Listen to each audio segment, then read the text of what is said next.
Hello and welcome, everybody. It is a Transfer Portal Tuesday on the Pick 6 podcast. We're staying right where we are. Nobody's transferring from the World-Herald. Hello, I'm Sam McKewon along with Tom Shatel. Evan Bland will join us in a minute. He is typing up another potential portal exit, so we will certainly touch on that.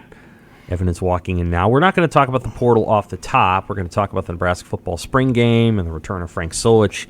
Those are more pertinent topics long-term, and then we'll get to the portal, the departures there. We'll talk a little men's basketball, where the things stand with the Huskers as they go into what I would call a crucial week of decision-making, and then we'll talk a little Nebraska baseball at the end as the Huskers take on the Mavs later tonight over at that's at Tal Anderson, isn't it? It is, yes. A nice little field over there. Gorgeous setup. They'll probably fill it up tonight. Hello, Evan. Hello, Tom. Hey. Want to remind everybody to listen to our other podcast, the Half Court Press podcast with Joel Lorenzi and I.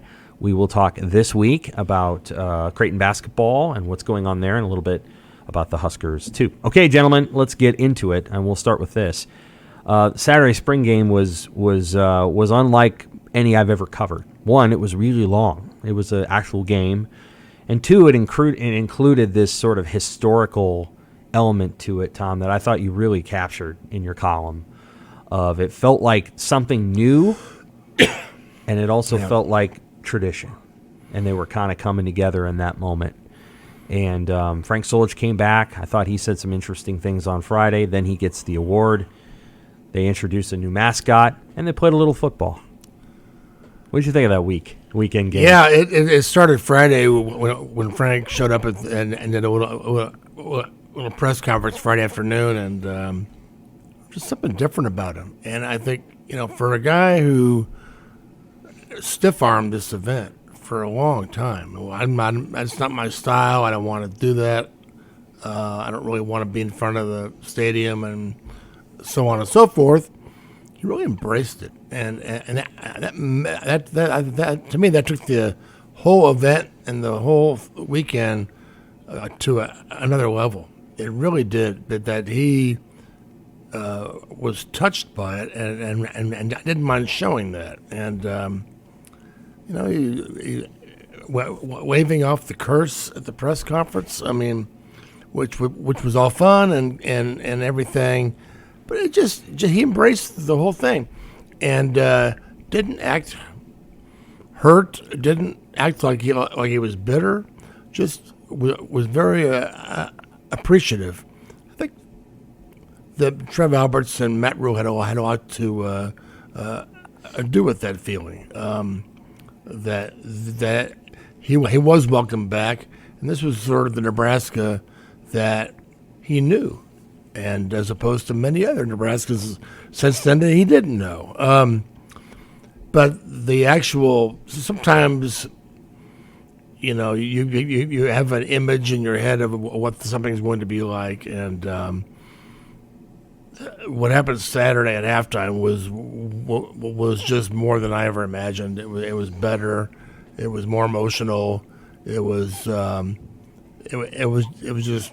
one of the great days I've ever experienced in that stadium, just from a historical standpoint, but just the emotions, seeing all the players on the sideline, seeing him go to the fence and shake hands with fans.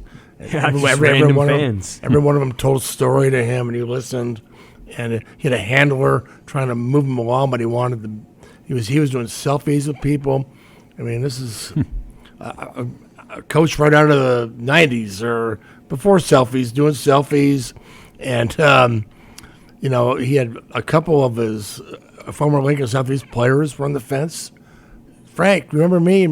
And, I played for you in 75 and 77. And, oh, boy, well, we had a great time. We had good times, didn't we? And just the guy started crying. It was incredible emotion. And it just happened. Sometimes these things just happen on their own. And I thought that made the whole day special. I didn't watch the second half of the game. I was writing and I'm trying to figure all that stuff out.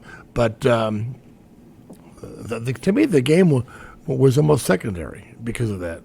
After halftime, yeah, like there wasn't a lot of football after halftime that anyone will remember. First half was notable as we're kind of leading up to that crescendo of the halftime event. I thought it was a really cool moment for Solich, and it felt like you said, it felt really honest and organic, and I thought he said some stuff on Friday that was really honest, like in an understated way. It wasn't like he was trying to make some big point, but he's, like when he said, "I think I was only hurting myself staying away," that's a really honest statement. Like, I'm like, yeah, you were. That's right. Like, you found a place where you could forgive what Nebraska did, and like, to listen to him, it felt like this guy's going to be back when they have their season opener against, was it Louisiana Tech? Whoever it is, Northern Illinois or Louisiana Tech. Yeah, this sounded like a guy that's going to be back 3 or 4 times next year. Like, he's going to be around. Louisiana Tech was his opener. Right. 98. Very good. Very good. Tim Rattay and Troy, the receiver, they went for 400 yards. Nebraska won, but it was dicey. I really think Trev Alberts shot an arrow in his heart and left him no option but to come back when he said, "Frank, this isn't about you; it's about the fans, right. And the fans want you back."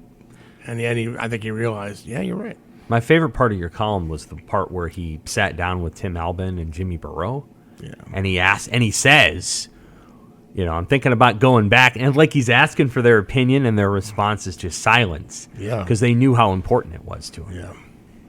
And when he already made up his mind, he just wanted to bounce it off him. Right. And he goes, "Well, I'm going. What do you think?" Yeah, go. Yeah. So, it was, My favorite part was seeing the Lincoln Southeast quarterback. Yeah. And talking to him. But also, just seeing Frank, Eric Crouch hugged him. In his 1997 Apex coat. A lot of his running backs were there. The old offensive linemen were there. Just generations from different teams. Yeah, that's true. That's across the board. And I happened to snap a photo on my phone of Frank and Tom Osborne together, and just this nice little shot of them both enjoying a moment. And I really feel like, you know what? I think this was closure for Osborne in a lot of ways. And again, everything is aligned, and it doesn't mean anything about next year's record, but Trev Alberts is doing what I think Tom felt should have been done a long time, including when he was AD, right? Right. He was in charge for a while. And but then you got Matt Rule is bringing back a certain way of doing things. And then to have Frank come back and have the ceremony, it was like almost like not a sacrifice, but sort of like an official, we're going to kill the curse ceremony out on the field. And we're standing on the number 45, and by God, we're gonna whatever Steve Peterson did, we're gonna destroy it right now, and it's gonna go off into the wind forever. And it was great. The two things I would add to that, I just felt like Solich's time here really underscored the power of just knowing that what you did made a difference. All those guys coming back, like, that's why he's emotional, right? Like you think about all the time he invested at Nebraska. You get fired, you don't come back, you're sort of persona non grata, at least in your own head. And then to come back and to be reminded over and over, and to see the faces of these guys that remember you and say thank you, and that, like, they were, what you did mattered to them. Like, that's powerful stuff that I think resonates with people in whatever walk of life we're in. And we got to see that play out in real time, which is cool. And Tom, I thought you made a good point too, that this doesn't happen without sort of the welcoming from not just Trev Alberts, but Matt Rule as well. And just creating sort of this safe space for someone like that to come back and have his moment to graciously step aside, because that was Matt Rule's first spring game too. He didn't have to see the spotlight. It made it more powerful. It made it natural. as opposed to awkward. When maybe it was forced. This wasn't forced. This was all natural. And I was actually I pulled him when I saw him on Friday. We were talking to Frank off the side, and I said, Frank, I said, the thing I realized as I get older is that and I'm sure a lot of coaches, I hear this from coaches too, is they don't care about the wins, or the games. It's the people. It's the old players, the memories you have in the locker room, the practices, the stuff along the way. The old guys you're going to see tomorrow. That's what you really remember, and what matters to you the most. And I feel that way a lot lately too. I didn't win any games, but certainly all the columns you write, all the things, all the events you covered. You don't think about those. You think about all the good times I had along the way, and all the writers, and all the goofy stuff we used to do. It was a spring game unlike any other, and it was the whole day was except for the fumbles, but the whole thing to me was chicken soup for the football soul, and I thought it was great. So the actual football, speaking of wind, I mean, there was a lot of wind on Saturday. Second half proceeded the way it proceeded. First half was 21-7. That was the final score. It was really 21-0. Yes. The touchdown shouldn't have counted, but it did. It would have been reviewed as an incomplete pass. The white team beats the red. I think it's the third straight time the white team's beaten the red. This year it was more legitimate because the last two were kind of farces. So anyway, the white team beats the red. The white team has 75 plays. The red has 50.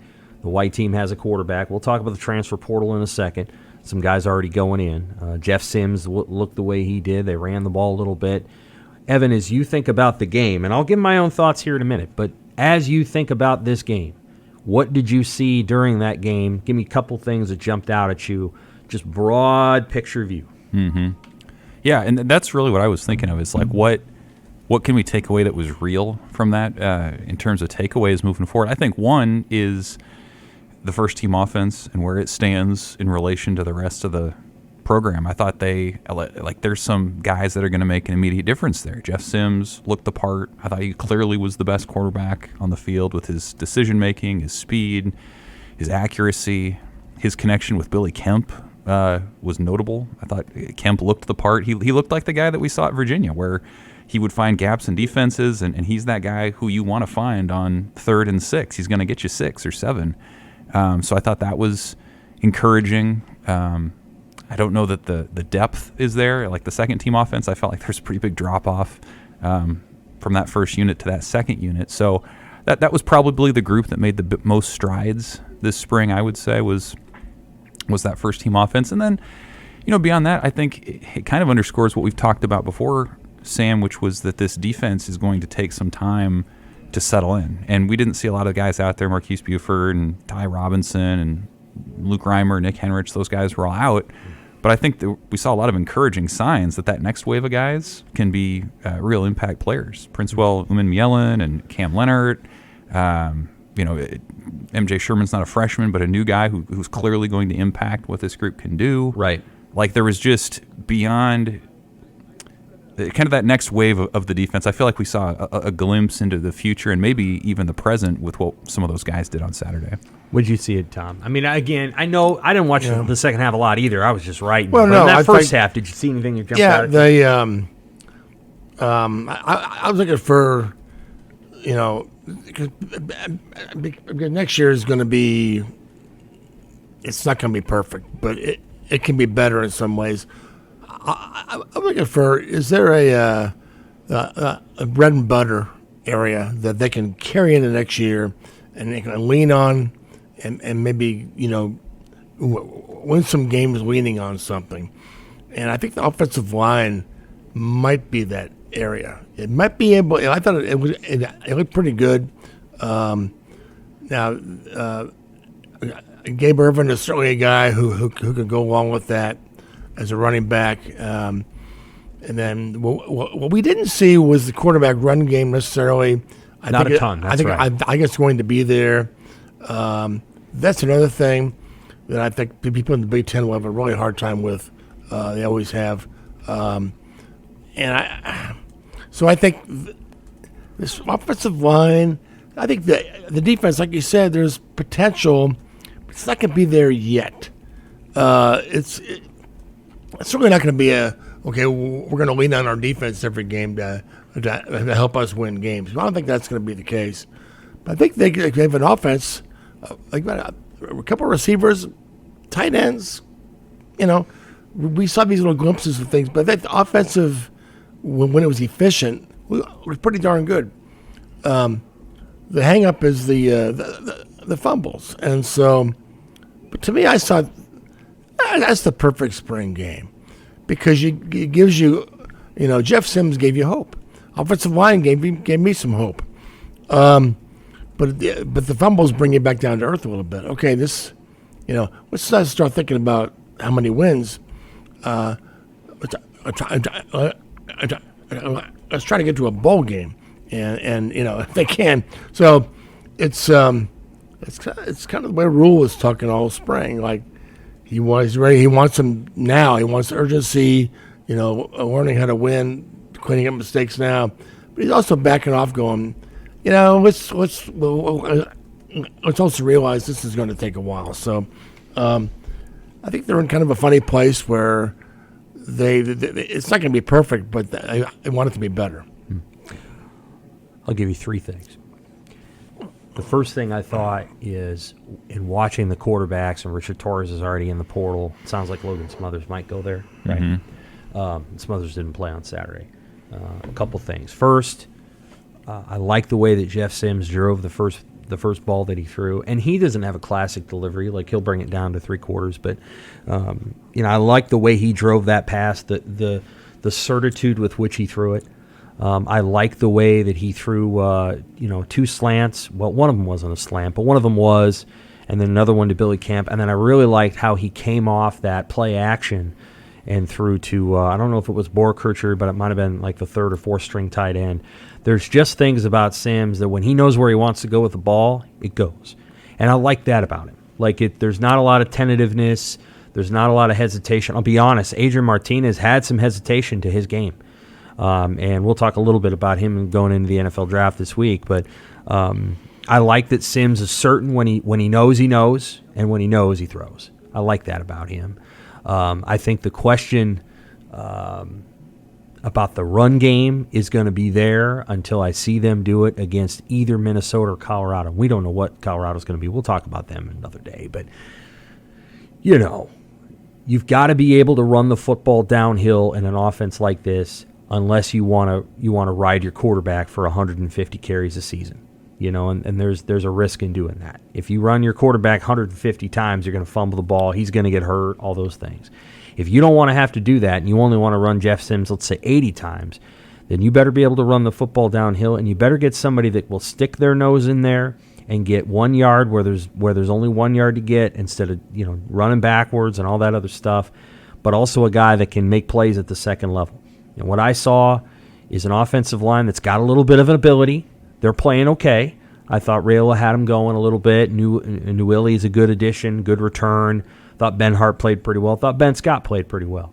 But Anthony Grant's the only one that I thought really stuck his nose in and he lost his feet like 4 times at the second level. And he hasn't always done that, but he gets through that hole with urgency. And I think Gabe Irvin's got to continue to come there. I think Gabe's a lot like Devine Ozigbo. And it took Devine many years to figure that out. Yeah. Pick up his feet, get your feet up, get to the hole, get through it, and then do something after that. And I think Irvin's got to continue to get better there. I'm not sold on the run game. To me, it looked like about 140, 150-yard run game, which isn't bad, but it's not what you want. You want to get it around 180, 200. And then on defense, hey, they did some cool stuff, and they did create some havoc. 8 turnovers. Not all those turnovers did they really create, but the 2 interceptions they legitimately did, and they got some fumbles too. And they did some stuff with stunts and with pre-snap stems and with smaller guys against bigger guys that looked okay. It looked okay. But you got to find a way when you play a team like Illinois week 7 in the season or Michigan State week 8, and they don't just look at you and go, okay, so here's what we're going to do. We're going to put 2 tight ends in the game, and they can stun all they want.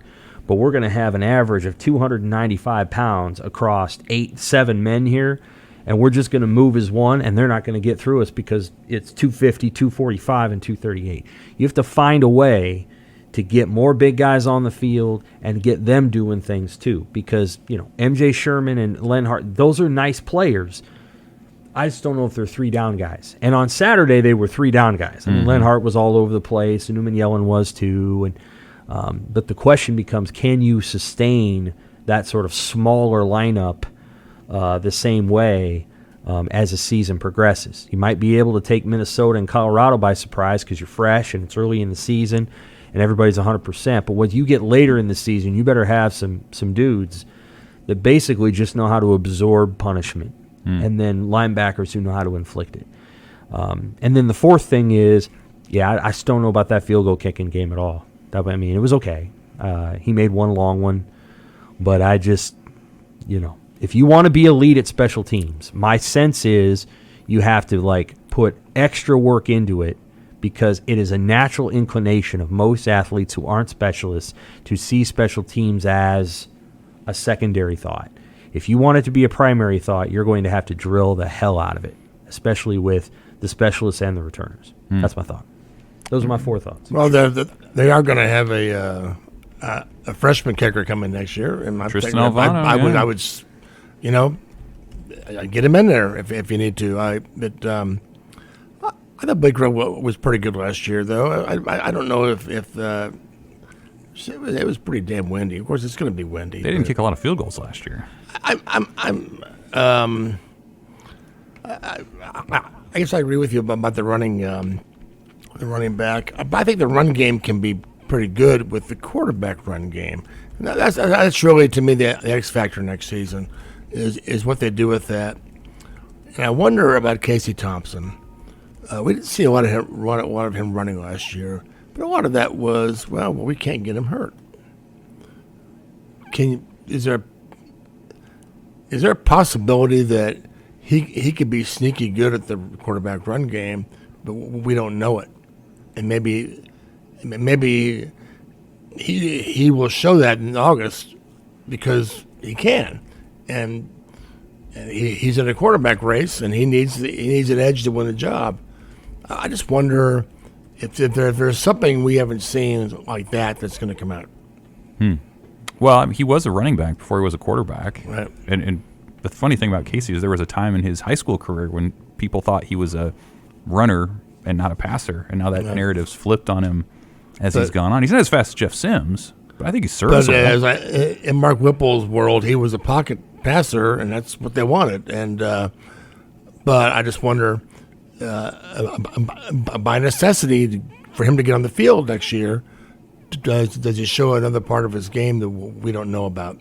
Is it better than anybody knows?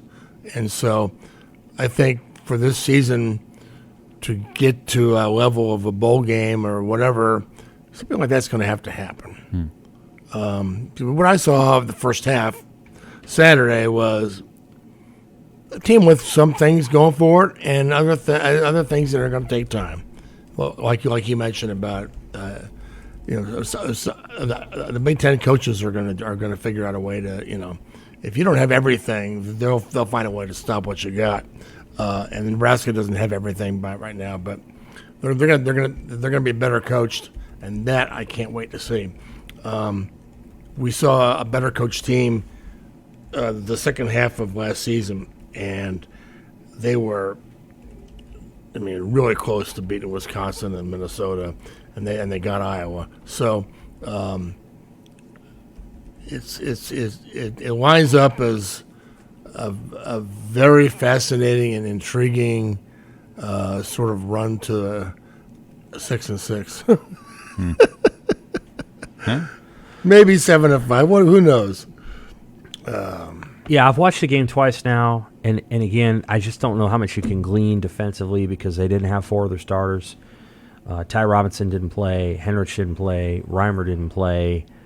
And I don't know what they're going to do with Buford, but he didn't play. So there's some players that weren't available, and you're going to have to see what they can do, where they kind of fit in. At times, the defense looks really neat. Like the speed with which they were able to naturally transition a standing linebacker to a pass rusher, and it didn't look mechanical. Like Jamari Butler kind of did a hop step right before the snap, and he probably knows the snap count, but right before the snap, he's able to do a hop step, and that moves everyone else inside, and he's coming off the edge. I thought that looked really good.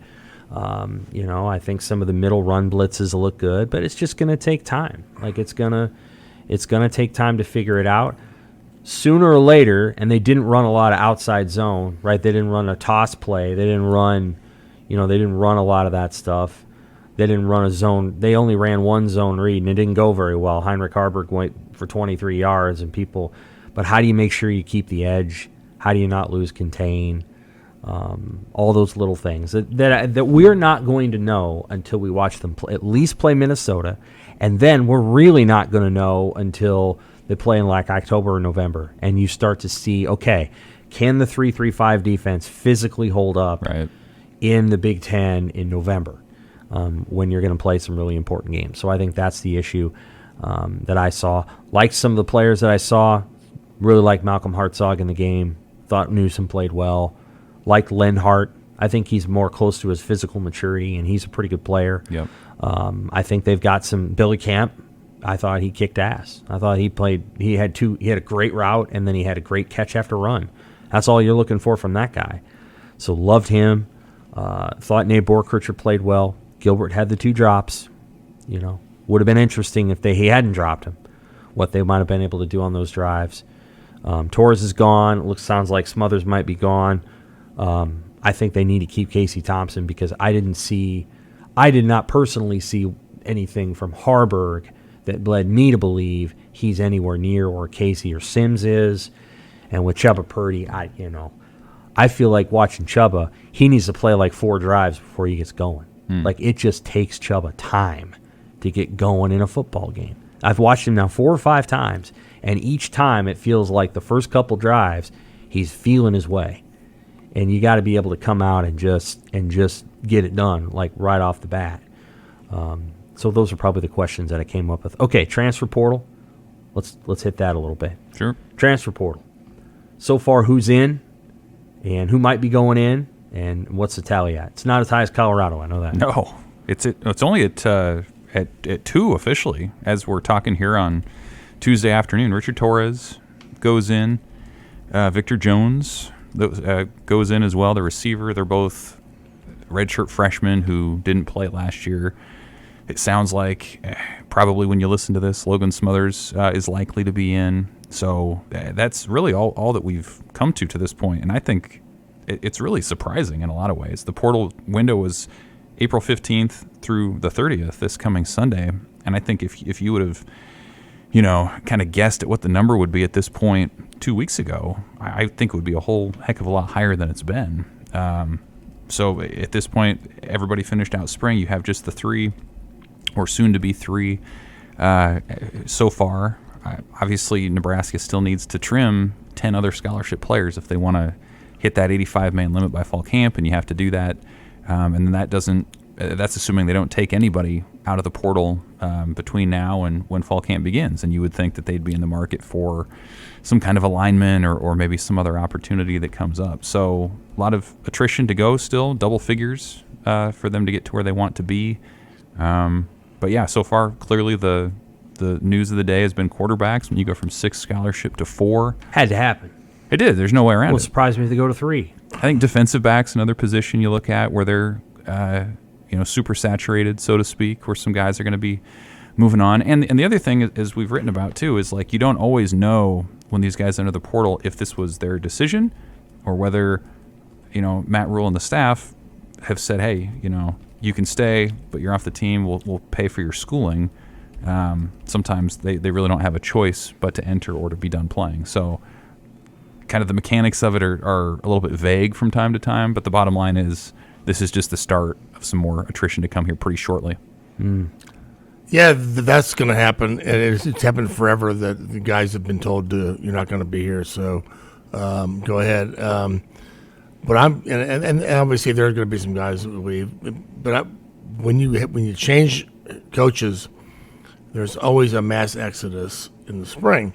What I'm curious about is, what if there's not? What if these guys want to be around? I'm curious about that. There's going to be guys who leave, and because they all want to play.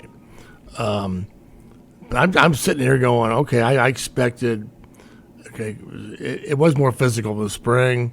They were more demanding on these guys. There were a lot more rules in place, I believe. So that's the kind of environment where a lot of guys, well, I'm not used to this. I'm not going to play. I don't like these guys. I want to be out, and I'm just waiting to see how that works out this week. Or sometimes guys want to stay, and which I guess would be a good problem to have. But so we'll see. It's. The portal, Logan Smothers, I thought would have left last year when he gets to play against Iowa in the last game the year before. It looked pretty good. Then Frost brings in Mark Whipple, and at that point, Smothers knows he ain't playing. Right. And they're bringing in Casey Thompson. I would have thought he would have transferred a year ago. So. Remember we were all saying, boy, this guy's really something. He stayed, even though he's not going to play. As a road trooper, this is a role model for what it should be. So yeah, he just waited the year to go. I mean that's fine. I don't begrudge any of these guys for leaving. I think it's, but I think you leave too many times. I think everybody should have one time to move, and. So isn't it interesting the contrast between, and we don't have to get too into Colorado or whatever, but they're essentially in the same spot as Nebraska, coming off of a bad run of success, new head coach. They've had 41 scholarship players leave since Deion Sanders took over. Nebraska's had 3 in this cycle, I think, 11 in the first, so you're talking 14-ish, a little bit more than a dozen that have left. Talk about different strategies there. I mean, the one is unabashedly going for an instant flip, and Nebraska and Rule have taken that approach of let's get everyone through the spring, see what they have. That attrition's coming, but it's just how they're getting there, I think, is really interesting in its differences. The Colorado 2022 team is one of the worst college football teams in 30 years, though. It is worth noting. Now, I don't know that their talent was that bad, but that team was horrible. Mm-hmm. They were horrible, and yes, I'm aware, folks, that Colorado beat Nebraska in 2018 and 2019. So I think part of what they were trying to, what he's trying to do there is basically say that the program was so awful that it has to be flipped now. I mean, they were 1-11 last season. Mm-hmm. They somehow beat California 20-13 in overtime. But the magnitude of their loss is 49-7 in Minnesota. They gave up 49 points to Minnesota. Woof. 43-20 to Arizona, 42-9 to Oregon State, 54-7 to Washington. It was just hideous. It was hideous. And so I think Deion had to, he's trying to have to flip it really fast. I think some of that, though, is not talent. It's when you give up that many points, it's effort. Sure. And so, as a coach, I get it. I think Colorado was doing what they needed to do, and what Deion needs to do his way. They've certainly brought ESPN in for the spring game. They've had the splash, but just what bothers me is, as a coach, wouldn't you want to try to coach up some of these guys and maybe show, hey, I can reach this guy. The other guy couldn't, but I can make this guy better. I can make him care. See, that's what Matt Rule's trying to do, and I really appreciate that he's not doing what Deion's doing. He's going to try to get the guys who are here, he's going to try to show the world, okay, these guys were 4-8. I'm going to make them 8-4, or we're going to go to a bowl game with the team they had last year. So, but it also helps recruiting, because nobody wants to go to a program where the coach is just going to get rid of you. If he feels like it ain't working out, we're going to get rid of everybody every year. So maybe today's kids are a step ahead of that anyway. They're going to leave before he can get rid of me. But I just thought, I'm a little surprised that Deion wouldn't want to keep. I mean, some of those guys that are leaving yesterday were starters who actually played well in the spring game.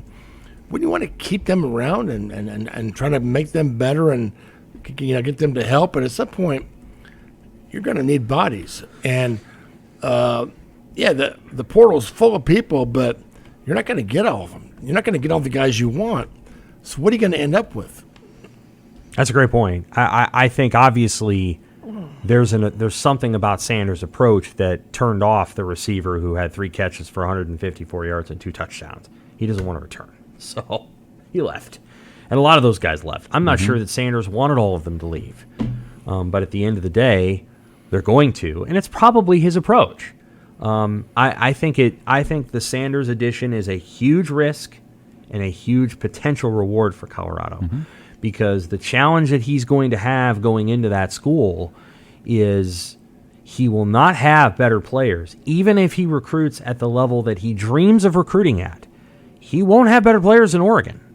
And so much of what had happened at Jackson State was, well, he's got better players, and they just kind of overwhelm these other schools, in that league, and that's not going to happen at Colorado. So he's going to have to build a program and coach it. So at some point, he has to actually keep the players who are there. I do think, obviously, Nebraska will have more guys leave during the transfer portal here this week. Won't surprise me if there's 1 or 2 more wide receivers. Won't surprise me if there's 3 or 4 defensive backs. I don't know how they could keep all the defensive backs. They're not all going to play.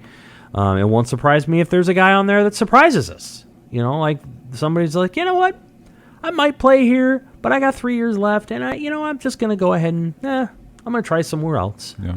Because this isn't exactly what I want. Or it could be a more seasoned player. It's like, yeah, you know what? I kind of like it here, but, I think maybe I want to go to somewhere else. Just to see the experience.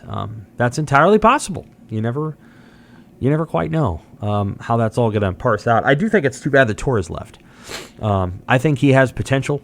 I think he could play either at a smaller, non-Power 5 league, or at the right Power 5 team and do some good things. He can throw the football, and he's got a good arm, and I don't think he got much of a chance here. And again, I think they came in and they felt like, yep, Heinrich Harburg is the guy that we like out of this young group of players, and we're going to go ahead and continue to develop him, and I think that that's what they're going to do. And the spring game indicated to me that he still has a ways to go, that he's a really good athlete. We don't have to sugarcoat it. He was 2-9. He didn't complete a pass outside of a 2-point conversion until the 4th quarter. Some of those throws were just not great throws. So a work in progress. I think if Casey Thompson sticks around, you're cool in the game. Like, you got 2 quarterbacks. If he doesn't, Jeff Sims is going to be backed up by Chuba and Harburg. And to me, that feels like a very similar situation to last year. It just feels like once the starter gets banged up. Last 10 years.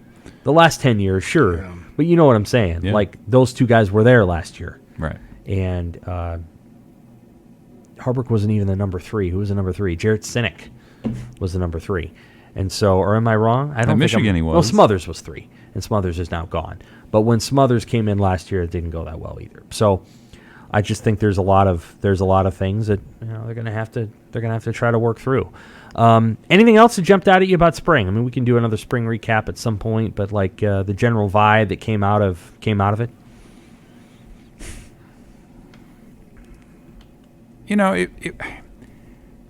I felt like there were a lot of springs where you kind of get toward the end and it's just like, all right, kind of ready to move on. And there's always a little bit of that, but I still felt there was intrigue all the way through. Even just some of the guys that we talked to every other day toward the end this year, just a lot of interesting. Like the portal has added this other layer of intrigue to things where you just don't know like what's going on in a guy's mind, and sometimes you get 10 to 15 minutes once in a group setting to kind of see what that is. And so, I thought there was always something interesting in each practice. I thought, one of the big winners of the spring was Janarin Bonner, and we saw him in the spring. Yes. We didn't really talk about him much in that hybrid role. He spoke after the game for the first time all spring, and he's not a super talkative guy, but his path to this point, I think, is another example of what kind of the power of Matt Rule can be, which is they moved him right away from this crowd of receivers to the fullback spot, and it's more of a hybrid tight end spot, really. But I watched him back in the spring game, and he's lead blocking, and he's in motion, and he's lining up out wide and catching passes. He's blocking corners all the way down to defensive linemen, and to see that guy's transformation, just in terms of a role and what a difference that made for him, I think that can be a really good example, and was probably the biggest example of spring of the evaluation power and maybe the development power that this staff can have moving forward. That's a good thought. Recruiting wise, they've added a couple of commits since Saturday. Willis McGahee the fourth, and Ian Flint, who's a tight end out of Katy, Texas, which is down by the Houston area, same town I think Adam Taylor came from a long time ago, 2012, 2013. McGahee's interesting. He was basically an edge rusher, 215, 220-pound edge rusher last year for Miami Columbus High School, and he ran around the offensive lineman a lot. He was just faster. Now he's moving back a level. Presumably that'll be the position that he plays in college, because you don't have a lot of 215-pound pass rushers at the collegiate level. There's a few. That kid what was his name? Eric Stryker or whatever, a couple years ago for Oklahoma. He wasn't very big. He's probably 225, and he was good, but he also played in a different kind of defense. And so McGahee's an addition. And then Flint, he is a huge tight end, and he's pretty athletic. His whole family's good athletes. They're throwers, and his sister is a thrower at Nebraska, Amelia. But he's what you call an inline guy. Mm-hmm. Yeah, he's going to be a guy that comes in as second or third tight end and maybe catches 10, 12 passes a year, but is kind of a butt kicker in the blocking game, and not Janiron Bonner, not Thomas Fedoni, but more of an inline player. Interesting addition. I think he would have committed a month ago, but they weren't ready for that, so now they are. And obviously they're going to go after another tight end in this class, his name being Carter Nelson.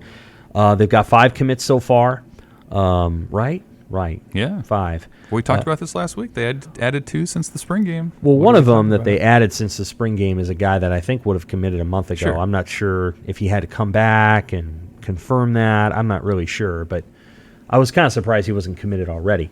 The other one, I think Nebraska's willing to take a chance on Willis McGahee. I don't know that he has an offer from some of the schools down south, in part because I think there's still a question as to what position he's going to play. You're not going to be a 215-pound pass rusher in the Big Ten. Come on. So he's moving back a level, and we'll see. Still interested to see how they do. I think we hear I like some of the guys that were on the sidelines. The 2 linemen from Mater Dei were impressive. Mako Sena, I think, who is from the same school as Ishmael Smith Flores. And I was impressed by him. I was impressed by Caleb Pyfrom, Yep. And I think Nebraska's got a really good shot with Caleb, which I think is good. But, we'll see. We'll just have to see how they're able to do work. There weren't a ton of receivers. There weren't a ton of running backs. Do they need a ton of receivers? Do they need a ton of running backs? Maybe they don't feel like they do. Not sure what they want to do at quarterback. Dylan Raiola is going to have to make a decision probably before they pursue somebody else. Thought they had some good players in. But let me make this note, and I'm going to write about this later this week too. The whole deal with getting 2 5-star linemen from the state of California to visit is very cool. Usually, and we've talked about this, those guys don't come to Nebraska. No. They don't. So if Nebraska's able to pull this off, Matt Rule will be doing something that they haven't done since Larry Townsend came to Nebraska back in the 90s. Or, and Ndamukong Suh was from Portland. He wasn't from California, but he was a West Coast lineman. They'd be doing something they haven't done since Ndamukong Suh came here. Like, it's hard to do. And Ndamukong Suh came to Nebraska because of John Blake's relationship with Ndamukong Suh's sister when they were at Mississippi State. And by relationship, I mean he kind of recruited Ndamukong Suh to Mississippi State. Then he came to Nebraska, and he recruited him there. That's what I mean. And, Ndamukong and his sister were close. And so there was a prior, acquaintance there. But, like John Blake did that. And I don't know if Terrence Knighton's John Blake. And I don't know if Donovan Raiola is John Blake either. I just don't know. So that's really challenging. It's great to bring guys in for visits, especially now when the transfer portal means once you leave USC or Georgia, maybe you'll come to Nebraska. But I'll be curious to see if they're able to land players like that. Let's move to baseball for a second. We'll get to basketball in a minute. There's a little bit going on there. But let's move to baseball. They play UNO tonight. It feels like it's one step forward, 2 steps back for that program a little bit over the last 3 or 4 weeks. They got swept at Iowa, and it wasn't close. I don't know what the final tally was, 25-7, something like that over 3 games. They really got humiliated on Saturday. Their chances of getting an NCAA at large bid basically don't exist. Mm-hmm. They're really out of the mix for that, so they've got to play toward winning the Big Ten tournament title. They're probably not going to win the Big Ten regular season title. What's going on there? Yeah, they ran into a buzzsaw in Iowa. There's no doubt. Iowa, they're analytically, they've always been toward the top of the league. They've turned out pitchers year after year. They've got another good staff this year that shut down Nebraska's offense. I think the most disappointing part of the weekend for Nebraska, though, was the starting pitchers. Emmett Olson, Jace Kaminska, Will Walsh combined for fewer than 7 innings in the weekend series. That's not what you're looking for. ERA above 16.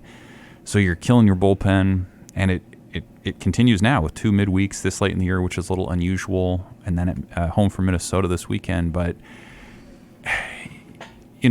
they like to say often you're never as good as when you're at your best, and you're never as bad as when you're at your worst. And we kind of saw that the last 2 weeks with how they performed against a bad Northwestern team and then Iowa this weekend. But, the bottom line is, like you said, Sam, there's clarity now that where you can really remove the at-large piece from the conversation for them. This next month, quite honestly, there's not a ton on the line other than make the Big Ten tournament, find some momentum, figure out what your roles are, and then come to Omaha and try to win the thing. That's really what's on the table for Nebraska. Yeah. Like that's where they're at. Yeah, I'm as baffled as anybody. I look at this team in the season, and it's an okay season, average, and it's sort of an average team. It doesn't really. It's got a couple of guys who can absolutely crush the ball and are hitting well, but the identity is they're just sort of a middle of the pack Big Ten team that hadn't really beaten anybody. They beat Vanderbilt, and I will say Iowa did beat LSU, so Iowa certainly, but Iowa hadn't played great either. Evan, I was really curious about something that Will Bolt said after Sunday, and again, I wasn't there. I didn't talk to him. I don't know to understand the context of what he said, but it basically said, well, sometimes this happens in baseball. You run into it, you just have one of those weekends where, it all goes wrong and so on and so forth. And I just feel like saying, where is Will Bolt and what have you done with him? Because that's not the guy I thought they hired. I thought this guy's a fighter. I thought he'd be fighting mad about what happened. You go to Iowa and get swept by Iowa? Really? Come on. This is not what anybody signed up for. And at least maybe there's issues on the team, but maybe he doesn't. Maybe it's a team that's fragile. He doesn't want to jump on them in print. But to say that, well, this sort of thing just happens, I'd never heard Dave Van Horn even come close to saying anything like that. So, and I associate Will Bolt with Van Horn in a lot of ways. Hard, tough, hard-nosed competitors. So I was curious about that. What do you think he meant by that? I think you got to keep that marathon mentality. Like if you get super pissed, and it sort of spirals on you, that doesn't help a lot. Like I think he said there's a perspective there that you have to have, and make no mistake, he's upset about it. I'll never forget going to there was a road game I went to a couple years ago, and Nebraska lost a close game, and Will has this ability to turn it off and on at will. Going down afterwards, he was in the dugout by himself. They lost a close game. He chucks the clipboard to the ground. He's clearly not happy. Didn't see that I was down there waiting for him. Turns around and you can just see him kind of shift. He's like, "Oh, you need to talk to me for a second?" Like he has this ability to sort of compartmentalize, I think. So I think he's still that guy. But yeah, you have to keep an even keel about these things. And the best example that you think about that he's had here was when Rutgers came in 21 and swept Nebraska, and that was their best team that they've had in years. And they were able to go on a run and make a regional from there. Not to say that this team is that team, but it just says, you put those things in perspective, you can bounce back from it. I think that team was a lot tougher and a lot more competitive than this team, and maybe more talented, I don't know. But it seems to me we're following up last year's disappointment with another kind of so-so season. And I wondered, obviously the culture is not in place yet, and he can argue that it is, but I don't. You don't go to Iowa and get swept if it's in place. Pitching, they've got to. I got to get that figured out, and but it's just.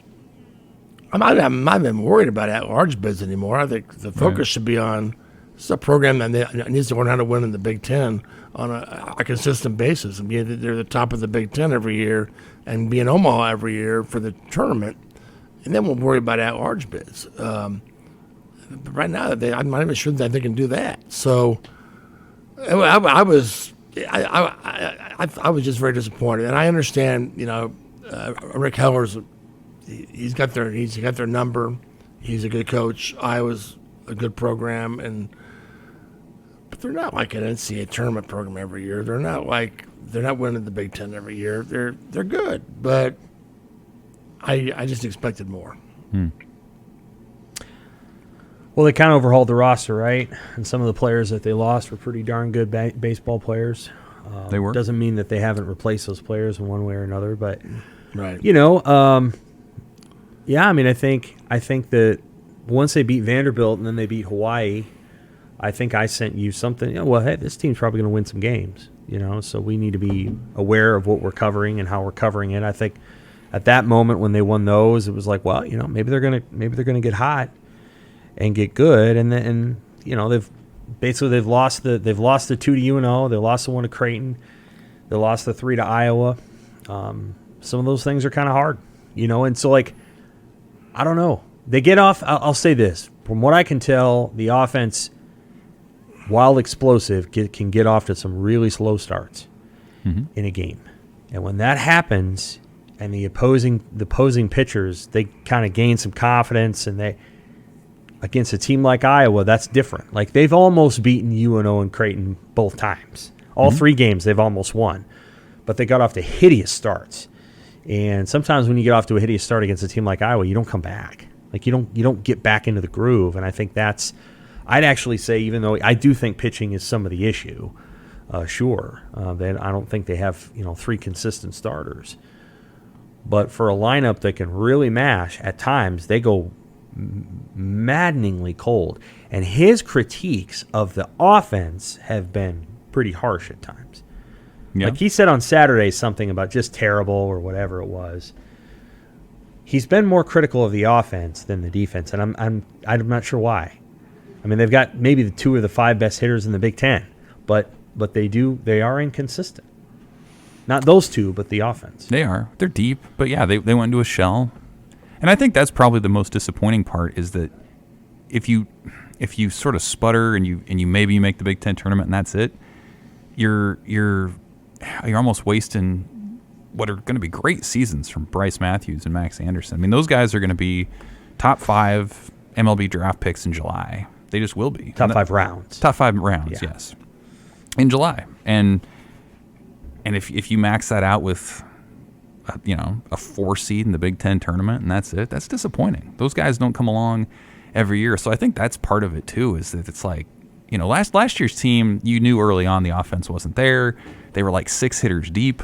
This team has the power. They're deeper. They have some real star power at the top, and it hasn't always clicked. And I think that's where some of that extra frustration is coming from too. Yeah, well, we'll see how it goes. They play UNO tonight, then they play SDSU, then they play Minnesota. Wouldn't shock me if they won all 5. Yeah. Won't shock me if they go 3-2. That's part of the deal anymore. Those We are kind all of bad need to go teams. 5-0 this week. I just think I'll be really. I'm going to go tonight. I love that field, and I think it's going to be a good atmosphere, good weather, and I think it's a big game for Nebraska. They've lost these guys twice. They come up with a sweep. I want to see a response. Yeah, it'll be right out of the gate. Be pretty interesting to watch. I'll say briefly on basketball because I'm going to do the half-court press with Joel. Keisei Tominaga is going to he's entered the NBA draft, but there's obviously varying levels of this. There is I'm entering the NBA draft and I'm going to stay in because I'm going to be the 7th pick. Then there's this level, and I would say Creighton's Trey Alexander at this level is I'm entering the NBA draft, and you can tell by my message on Twitter that I'm really thinking about whether I could, be at the bottom of the first round or the top of the second round with 4 or 5 great workouts. And then there's I'm not going to announce I'm going to the NBA draft, but I have to enter it in order to get a few workouts with teams so that they can kind of tell me what I need to work on. That's where Tominaga is. And I think the likelihood of him coming back to Nebraska is very high, but you cannot guarantee it. If somebody puts him through a workout and they're like, holy crap, this guy could be really good in 2 years. We got to put him in a weight room for a year, kind of build him up, make sure he can still shoot with that extra muscle. But, we'll have him go down to the G League and, draw a couple fans to our arena while he develops, and then he's going to come up here and be a spot 3-point shooter for 14 minutes a game. If somebody's able to say that to Keisei, he very well will do it because he wants to play in the NBA. But most likely what's going to happen is they're going to be like, another year, kid. Give us one more year like this, and then we will examine, what you're doing, and get in the weight room and add some weight and go through one more year of the Big Ten, and let's see where you are. Go average 17 points a game. I think that's where they're at. In the transfer portal front, Hunter Salas is front and center for the point guard target, and they may find something out this week. Go ahead. With Tominaga, where does the international NIL factor into that for him? Well, he, as Jazz Shelley put out on Twitter, she can only really take advantage of those NIL deals when she goes back home. But she can create those deals prior to and then execute them when she's back in Australia. Keisei can do much the same if he goes back to Japan or he's outside of the country. So he'd have to return to his home country, I think, to maximize his NIL opportunities. I do think there's things that he can, make money off of. And I'll be really honest with you, Keisei is more of a celebrity in Japan than Jazz is in Australia. So I think Keisei can actually make some money back in Japan. Right. I think the question is, would he go back and play? I don't think so. Well, because the likelihood of going from that league to the NBA is very slim. Right. The NBA does not make a habit, and you know that they don't make a huge habit of taking players from any league, unless it is Well, Fred has to play that card heavily. He has. And be that okay. I can help you get in the NBA. You can stay here and work. But I agree. I think he basically had like a 2-month season where he was on fire, and that was the guy that the NBA wants to see. Right. The first 2 months he wasn't that guy. So, but a lot of his game is basically are the shots going in. That's Right. his game. shots weren't going in. He wasn't getting those shots, but he was in a whole different flow in the offense. So they really found a nice groove with him. A lot of give and go passes. He was really into getting open shots. Yeah, I think not seeing his name or Trey Alexander's name anywhere on any of the mock drafts anywhere. So he's not on the radar, but that changes over the next month or so. And you go to the combine if you're invited, you get workouts. Then all of a sudden, the mock drafts are reshuffled. So Nebraska to me has to get the NIL game going. It's got to get better. I think it will. Hopefully, with this 1890 is going to get into basketball. I think you're in possession of more knowledge than me, and I think you would agree that Creighton's NIL basketball operation is well ahead. It's of very Nebraska. good. It's well ahead of Nebraska. They don't have to do football, but Nebraska still has a lot more boosters than Creighton does. No question. They just don't care about basketball, and Nebraska has not gone out to get those people involved in basketball. They don't care much about basketball as they do other sports. So that needs to change. They could take care of Casey. They could take care of a lot of guys. Salas, any of them. So a really big 2 months for Nebraska and Hoiberg coming up with Salas. I think it's Salas and Casey to come back. Maybe get another big body. Which will be Josiah Alec. I think that. Then you got a shot to, see what happens. But, it was interesting to see Salas at the spring game. Who would have thought 2 years ago he'd have been doing that? Yeah. It's just funny. He's a really interesting player. We'll just have to see. Yeah. Okay. We'll have to see what happens there. Okay, that is our Pick Six podcast for this week. For Tom and Evan, I'm Sam. We'll be back next week to we'll probably talk about 10 more players getting into the transfer portal. And maybe we'll talk a little bit about ESPN's FBI expectations for the Huskers next week. Maybe a little more recruiting as well. Thanks for listening.